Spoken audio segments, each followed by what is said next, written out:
పోసాని కృష్ణమురళి అరెస్టును వైసీపీ అధ్యక్షుడు మాజీ సీఎం వైఎస్ జగన్ ఖండించారు. పోసాని భార్య కుసుమలతతో ఫోన్లో మాట్లాడారు. ఏపీలో కూటమి ప్రభుత్వ పాలన నిరంకుశంగా సాగుతోందని జగన్ మండిపడ్డారు. పోసాని కృష్ణమురళికి వైసీపీ అండగా ఉంటుందని కూడా భరోసా ఇచ్చారు. జరుగుతున్న వ్యవహారాలను ప్రజలు దేవుడు చూస్తూనే ఉన్నారని, కష్ట సమయంలో ధైర్యంగా ఉండాలని, పార్టీ తరపున న్యాయ సహాయం అందిస్తామని జగన్ హామీ ఇచ్చారు. హలో నమస్తే అమ్మా. నమస్తే అండి. నమస్తే అమ్మా. మొత్తం అందరం తోడుగా ఉండమ్మా. ఇన్ఫాక్ట్ అందరు సుధాకర్ రెడ్డి అందరికి కూడా చెప్పిన అందరూ టోటల్ గా అటెండ్ కమ్మని చెప్పి ఐ థింక్ అందరు అనంతపురం కూడా వచ్చినట్లున్నారు. అన్ని రకాలుగా డోంట్ బి డిసార్టెండ్ అమ్మా.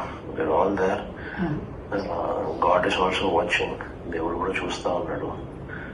ఇంత నిరంకుశత పాలన అనేది it will not last also. ధైర్యంగా ఉండండి.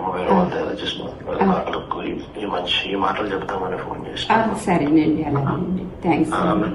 ఆమె కూడా ఆ విషయం చెప్పు. సరేనండి. అలాగే. ధైర్యంగా